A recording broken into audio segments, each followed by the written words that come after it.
Bang! Neves Knives. I'm Jared, and today we have 5 knives we're going to check out, starting it off with this new Sencut model that just dropped today.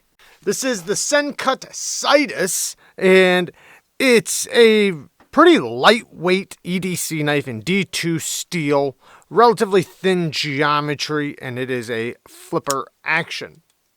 It has good access to the lock bar, solid detent, so it does fire rapidly and reliably.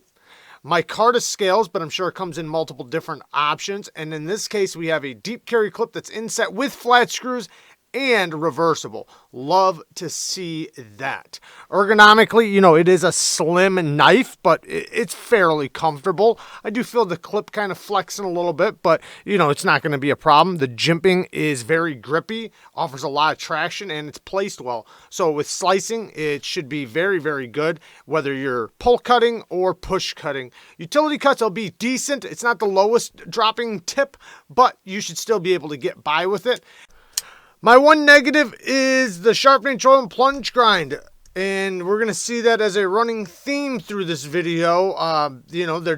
Their end of the plunge grind damn near hits the edge, and I think it needs to be bigger and needs to be separate away from the end of the plunge grind. The edge from the edge of the plunge grind, as far away as possible, because you can already see I have not sharpened this. They've already hit the plunge grind from the factory. So from the factory, they've already started creating a smile.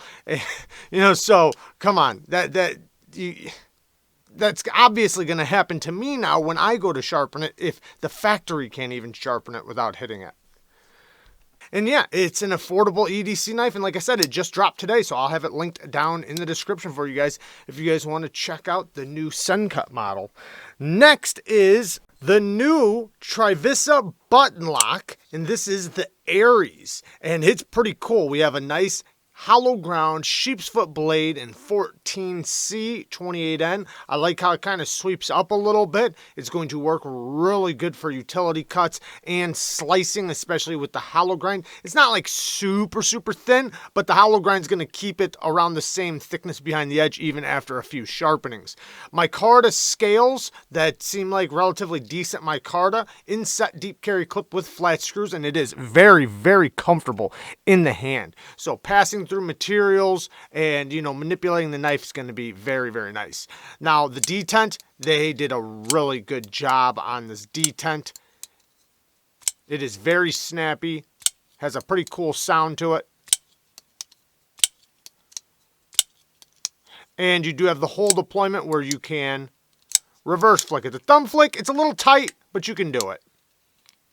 But yeah, it's a little tight for the thumb flick. But the reverse flick, it's still a little bit tight for the reverse flick, but you can still get by and do it just fine. Now, I have spine whacked it,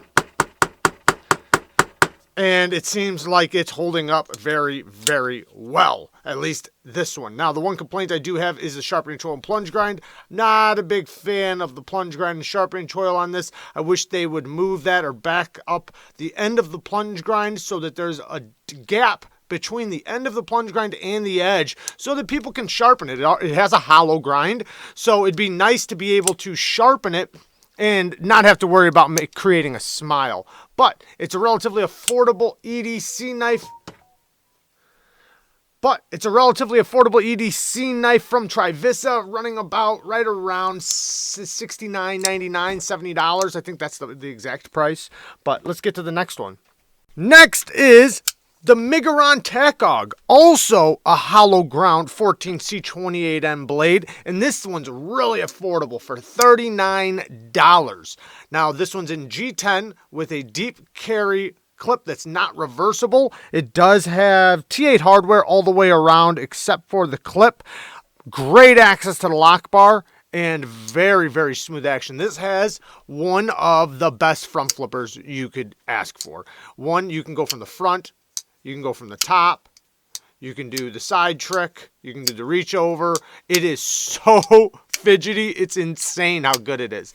Now, it has also a thumb stud that they left a little place here so you can easily get down to it with your thumb, and it kicks out really nicely.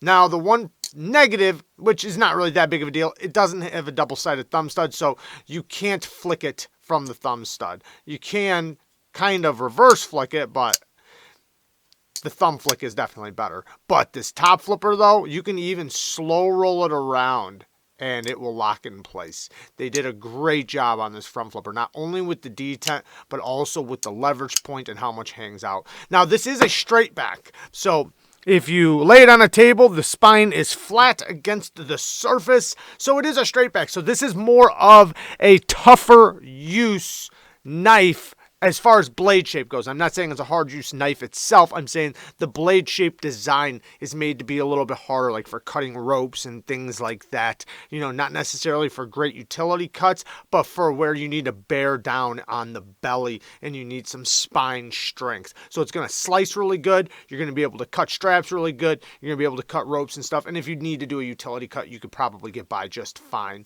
Nice stone wash and satin finish on the blade. Somewhat of a dual finish. And my one complaint, you know, besides having, I wish there was another thumb stud, is again the plunge grind and sharpening choil. You know, I'm going to keep screaming about it until every knife comes with a good sharpening choil and plunge grind. You don't have to have a choil, you just have to have your plunge grind done right. So let's get to the next one. Now this next one is not a new knife, but it's new to me. So I have a couple knives in for review from someone in the community, and I do appreciate them letting me check out a couple of their knives. This is the titanium Framelock Azure SPIRO with his mods on it, which has a beautiful anvil. He did a great job on these mods. And then he has a titanium milled pocket clip. This thing is super fidgety, has a really cool sound to it.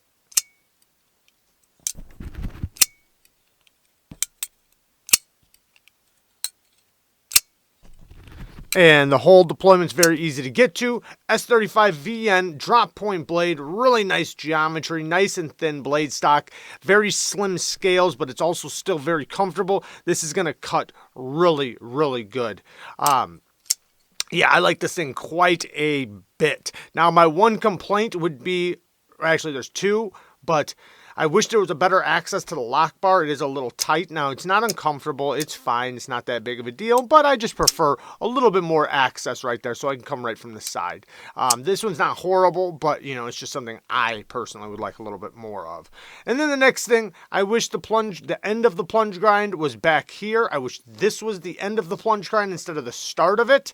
And then you see the end of it right here, so you only have, you know, one, two, maybe, you know, two decent sharpenings in before you're going to hit the plunge grind. So, you know, I would just like to see a better sharpen control and plunge grind once again. But titanium Framelock, S35VN blade steel, this is an awesome, awesome knife. And these things are actually pretty damn affordable. And then last is the Finch Chernobyl. So this is the first time I'm getting to check out this Finch knife. It does have a beautiful drop point blade with what looks like a hand satin finish in 14C28N once again. Then we have these, I'm going to call them acrylic, but there's some sort of scales that are see-through and they have like a screen inside them. So it's got some copper wire or a copper screen inside there in some sort of an epoxy, which it does look really cool. It is nice and smooth. You have the shield right here that does glow if you flash it with a bright light. And then a titanium milled pocket clip. The action is super good. All Finches, I don't think I've tried a Finch yet that didn't have amazing action, that didn't have surprisingly good action. And this is no exception. Very, very good action. Decent access to the lock bar. They let it poke out just a little bit for you to easily get access. And it is very, very smooth.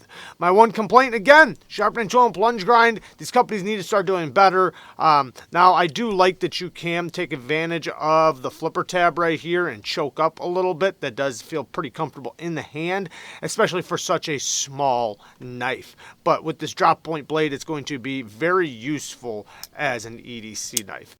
But there you guys go. Just a quick look at 5 new knives. I love you guys. Thank you guys for watching. Peace.